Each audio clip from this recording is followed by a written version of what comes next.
Once again welcome back to my channel एक छोटी कोशिश। तो आज की इस स्टिचिंग वीडियो में मैं आपको फ्रॉक वाले गाउन बताऊंगी, यानी फ्रॉक सूट भी बोल सकते हैं आप, उसे लॉन्ग फ्रॉक सूट बोल सकते हैं, गाउन बोल सकते हैं। तो इसके लिए हमें फैब्रिक 5 मीटर चाहिए और अस्तर भी 5 मीटर चाहिए। उसके लिए और कैंची, फीता और चौक की ज़रूरत है। तो सबसे पहले ब्लाउज़ की ऊपर वाले पार्ट की द फ्रॉक सूट के ऊपर वाले पार्ट की कटिंग कर लेंगे, यानी ब्लाउज की। तो मैंने यहाँ 1/2 मीटर फैब्रिक अलग कर ली है ताकि हमें काटने में दिक्कत ना आए। और हमारी जो ब्लाउज़ की लेंथ होगी वो 14 इंच होगी। 1 इंच हमने एक्स्ट्रा लिया है, 1/2 इंच नीचे मार्जिन के लिए और 1/2 इंच ऊपर मार्जिन के लिए। तो यहाँ फैब्रिक को मैंने अलग कर लिया।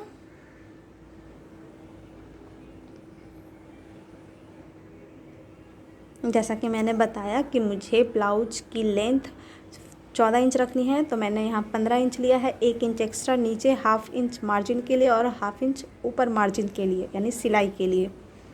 और जो एक्स्ट्रा फैब्रिक है उसे हमने यहाँ कट कर दिया है। तो शोल्डर हमने 6.5 इंच लिया है, यानी कि हमें बोट नेक बनाना है। और ब्लाउज की बाहें के तीरे के लिए 6 इंच लेकर 1.5 इंच पर निशान लगाकर कुछ इस तरीके का शेप दे दिया है।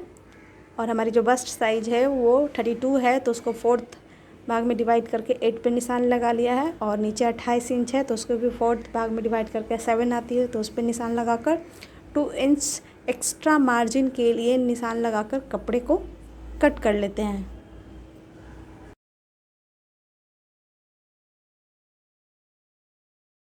ब्लाउज़ की जो फैब्रिक है उसको बीचों बीच कटिंग कर लेंगे ताकि हम फ्रॉक का जब निचला भाग लगाएं तो आसानी से लग जाए। तो यहाँ हम ब्लाउज़ की फैब्रिक की भी कटिंग कर लेते हैं। अस्तर की कटिंग तो हमने पहले कर ही ली थी। तो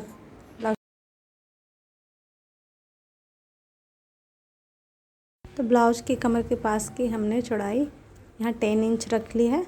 एक्स्ट्रा रख ली के बाद में जो कपड़ा बचता है तो उसकी कटिंग कर देंगे। और लंबाई हमारी 15 इंच है। तो अब आती है स्कर्ट की कटिंग की बारी।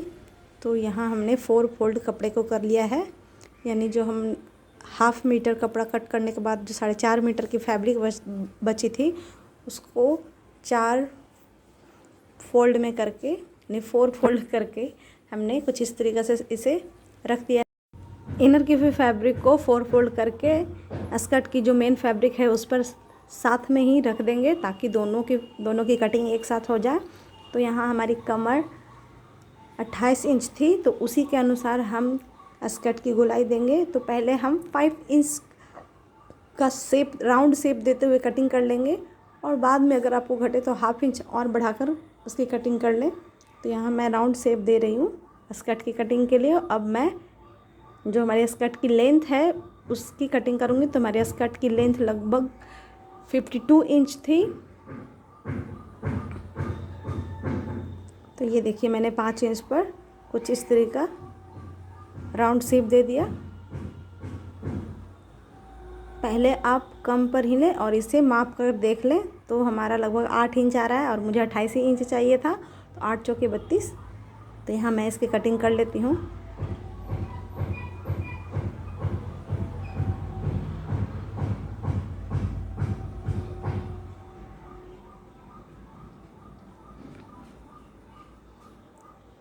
अब स्कर्ट की लेंथ को माप कर हम कटिंग कर लेंगे। मैंने बताया कि स्कर्ट की हमारी लेंथ 52 इंच थी। सॉरी, 52 इंच नहीं, 42 इंच थी।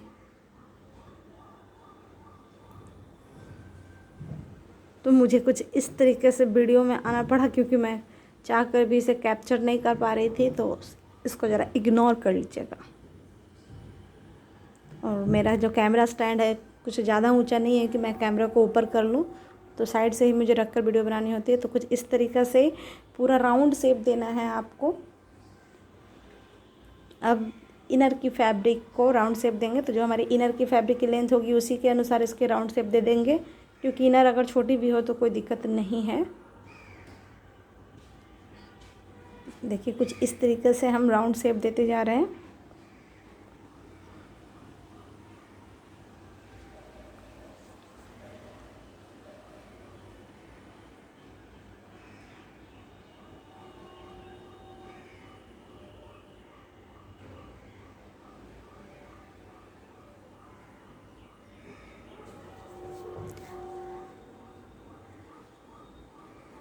अब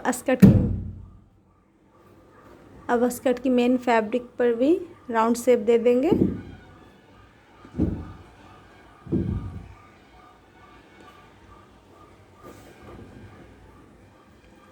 पहले इनर की कटिंग कर लेंगे और ध्यान से काटे कि ताकि आपका जो स्कर्ट का मेन फैब्रिक है वो ना कटे। तो यहाँ मैंने इसकी कटिंग कर ली।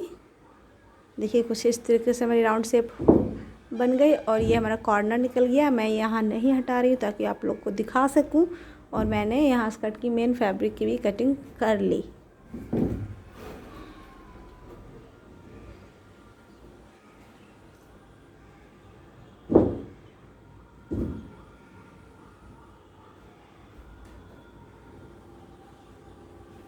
तो मैं यहाँ आपको दिखा दूँगी कि किस तरीक़े से मैंने कटिंग की है।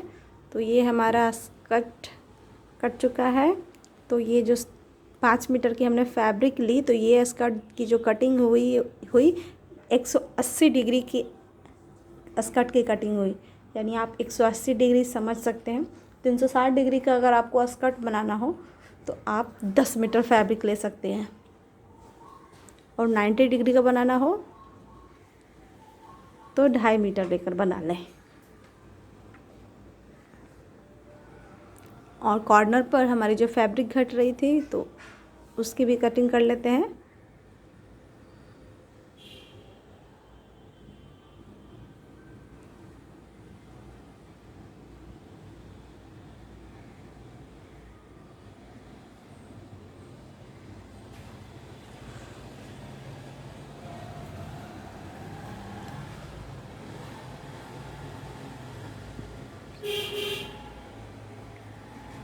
तो हमारी जो लेंथ है उसको माप कर हमने इसकी निशान लगाकर कटिंग कर लेते हैं।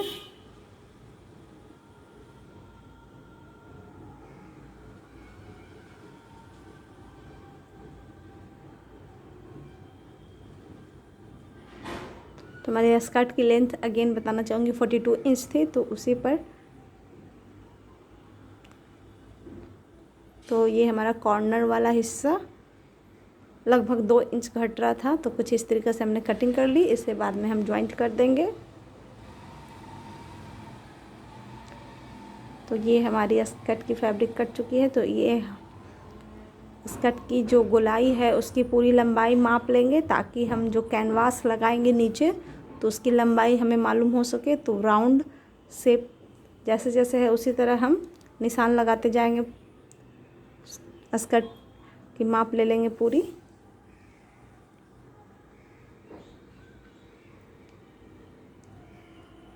पूरी राउंड शेप की लेंथ लेनी है हमें। तो मैंने यहाँ माप लिया।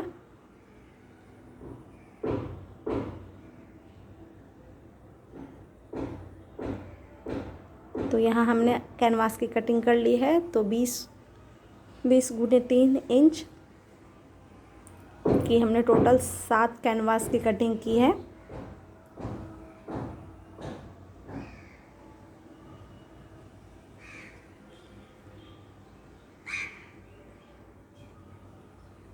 और कैनवास के ऊपर जो फैब्रिक लगेगी उसकी भी कटिंग हमने कर ली है। तो यहाँ हमने कैनवास से एक फैब्रिक ज़्यादा कट की है। तो ये हमारा पूरा स्कर्ट का चौड़ाई है। इसे 180 डिग्री का एंगल आप बोल सकते हैं। यहाँ दोनों फैब्रिक है। तो इसमें हम पहले जो ब्लू वाला फैब्रिक था उसको अटैच करेंगे।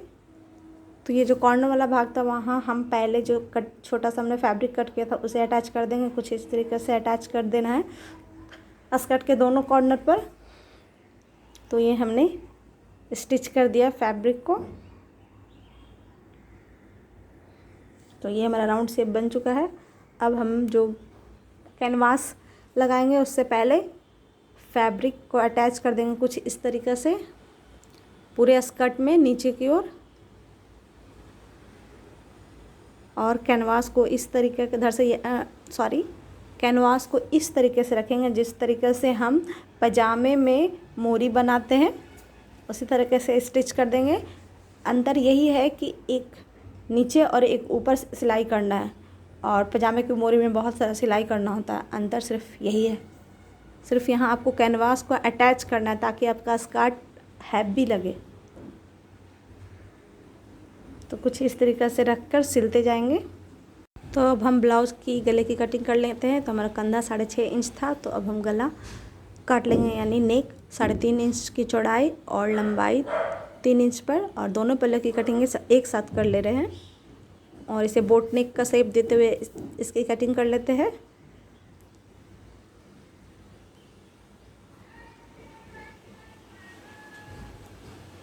तो यहाँ हमारी नेक की कटिंग हो चुकी है। अब फ्रंट और बैक दोनों पल्ले को अलग अलग कर लेते हैं, क्योंकि हमारा फ्रंट का जो गला होगा उसे थोड़ा डीप करना है हमें। तो ये हमारा बैक साइड हो गया और ये हमारा फ्रंट हो गया। तो फ्रंट में ड्रॉप बोट नेक की डिज़ाइन देते हुए इसकी कटिंग कर लेते हैं। बैक साइड की पल्ले से 1/2 इंच एक्स्ट्रा लेकर, यानी 3.5 इंच की लंबाई फ्रंट की नेक की रखेंगे।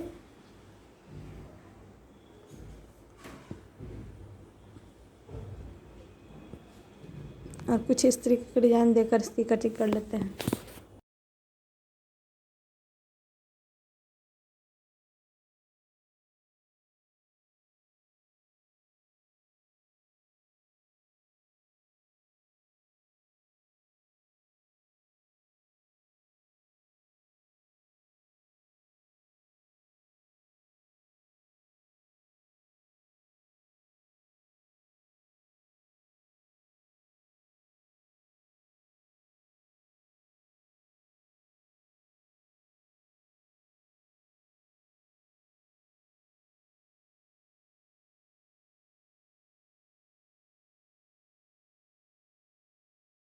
हमारा जो ब्लाउज का फैब्रिक है उसे सीधा रख कर इनर रख देंगे और उसकी सिलाई कर लेंगे। तो दोनों पल्ले की सिलाई कर लेते हैं।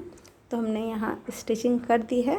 अब इसको पलट कर गले की सिलाई कर देंगे। तो हमारा ये जो कॉर्नर वाला भाग है कोई नुकीली चीज़ से निकाल लेंगे।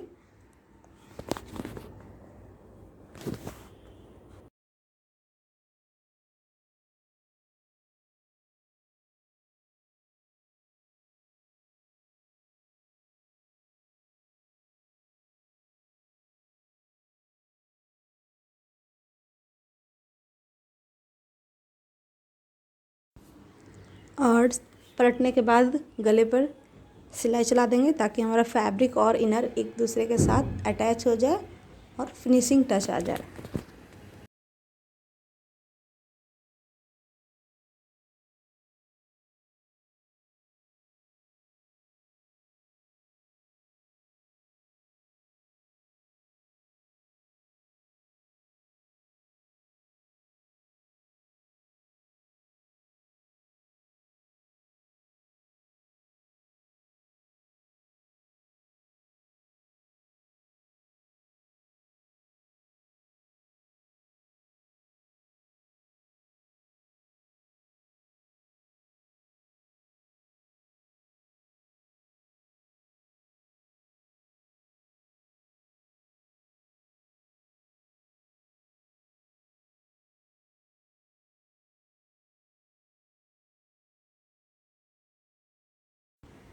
तो कुछ इस तरीक़ा से हम इसकी स्टिचिंग करेंगे और स्टिचिंग करने के बाद हल्का हल्का कट लगा देंगे ताकि हमारा गले को बैठने में चिंगाहट ना आए और गले की शेप बिल्कुल अच्छे तरीक़े से बैठे। और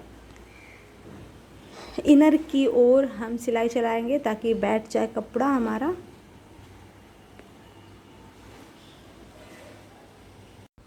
सिलाई करते वक्त थोड़ी बहुत दिक्कत आती ही है, लेकिन ये आप आसानी से अपने घर पे सिल सकते हो।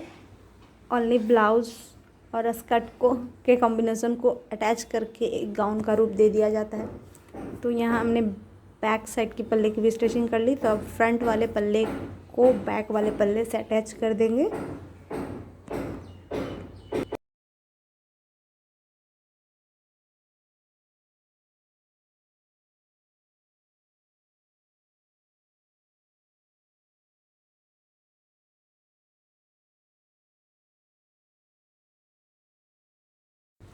तो यहाँ शोल्डर को हम अटैच कर दे रहे हैं।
ब्लाउज की शोल्डर अटैच करने के बाद स्कर्ट की फैब्रिक को अलग अलग पार्ट में अटैच कर देंगे। तो यहाँ मैं फ्रंट वाले पल्ले में पहले स्कर्ट की स्टिचिंग कर रही हूँ। तो यहाँ मैंने स्टिचिंग कर लिया और ये दोनों को मिडिल पार्ट को ऊपर मैंने निशान लगाकर कपड़े को बैठाया है। तो मैं आपको फिर से बता दे रही हूँ कि कैसे मैंने यहाँ किया। तो ये हमारा मिडिल पार्ट है दोनों का, वहाँ पर मैंने निशान लगाकर बीच से पहले स्टिचिंग करना चालू किया था। तो ये हमारी जो गाउन है वो बनकर रेडी हो चुकी है और ये बिना कैन की इतनी हैवी लग रही है। अगर आप सोच लो कैन पहनोगे तो कितनी अच्छी इसकी फ्लेयर आएगी। और ये राउंड से घूमने के बाद इतनी नज़र आ रही है। और ये लगभग 180 डिग्री के एंगल की हमारी ये स्कर्ट रेडी हो चुकी है। मैं आपको ये दिखाना चाह रही हूँ कि ये 180 डिग्री की हमारी गाउन रेडी हुई है। तो आपको मेरी स्टिचिंग वीडियो कैसी लगी, थोड़ी भी हेल्पफुल लगी हो तो लाइक करिएगा, शेयर करिएगा और चैनल पर नए आए होंगे तो चैनल को सब्सक्राइब करिएगा। मिलते हैं नेक्स्ट वीडियो में। टाटा बाय बाय।